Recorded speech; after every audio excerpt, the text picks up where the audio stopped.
What were the religious beliefs of the Founding Fathers of the United States? There's been a lot of controversy surrounding this subject, but there shouldn't be. Because of their prominence, I will discuss George Washington, John Adams, Thomas Jefferson, and Benjamin Franklin, our nation's first three presidents, and the man referred to as the first American. All of whom, even if some did not individually adhere to Orthodox Christianity, were steeped in the Judeo-Christian tradition. Here's what we can say for certain about their religious beliefs. 1. All of the founders believed in a transcendent God, that is, a creator who exists outside of nature. 2. All the founders believed in a God who imposes moral obligations on human beings. 3. All the founders believed in a God who punishes bad behavior and rewards good behavior in an afterlife. The notion that any of the founders believed in an impersonal deity who merely created the universe and then left it to itself is false. All of them believed in a God who, as Franklin said at the Constitutional Convention, governs in the affairs of men. Let's start with George Washington. Washington's writings, both public and private, are full of references to the Bible. This is certainly true during his 8 years as the first president of the United States. Here is Washington at his first inaugural. The propitious smiles of heaven can never be expected on a nation that disregards the eternal rules of order and right which heaven itself has ordained. In all likelihood, Washington was an Orthodox Christian. Like Washington, Benjamin Franklin also referenced Bible verses, stories, and metaphors throughout his life. His calls for prayer at the Constitutional Convention were typical of his attitude. Franklin, who had his own unorthodox views, summed up his faith this way: that the soul of man is immortal and will be treated with justice in another life, respecting its conduct in this. While the religious views of Washington and Franklin are clear, those of John Adams and Thomas Jefferson are more complicated. Adams referred to himself as a Christian throughout his life, but did not believe in traditional Christian doctrines such as the Trinity or the divinity of Jesus. Nonetheless, before, during, and after his tenure as president, Adams repeatedly asserted his admiration for the Christian faith.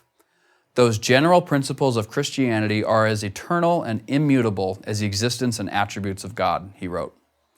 Likewise, Adams spoke of his great respect for the Bible. The Bible is the best book in the world. It contains more of my philosophy than all the libraries I have seen. Those who suggest that Adams was against religion like to quote from a letter he wrote to Thomas Jefferson, in which he said, "This would be the best of all possible worlds if there was no religion in it." Unfortunately, those who cite this line never quote the lines that immediately follow. But in this exclamation, I should have been as fanatical as the skeptics of religion. Without religion, this world would be something not fit to be mentioned in polite company. I mean hell. So, those who quote the first line without quoting the subsequent lines are either unaware of the full comment or are deliberately misleading people as to Adams's beliefs.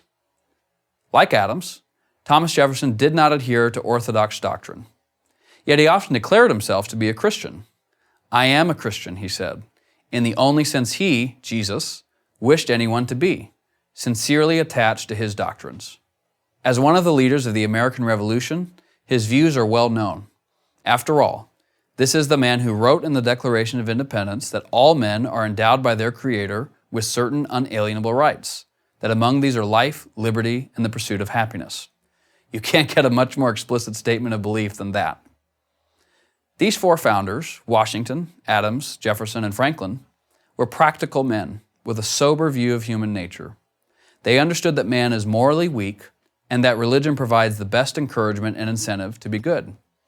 It does so, first and foremost, by teaching that choices have consequences, not necessarily in the here and now, but most certainly in the hereafter, meted out by a just God. It should come as no surprise, then, that Jefferson in his second inaugural asked for the favor of that being in whose hands we are, who led our forefathers as Israel of old from their native land. So what were the religious beliefs of the founders? They were diverse, but all of them were rooted in the Judeo-Christian values found in the Bible. I'm Joshua Charles, writer and researcher at the Museum of the Bible for Prager University. To subscribe to our YouTube channel, click here. To help keep our videos free, donate here.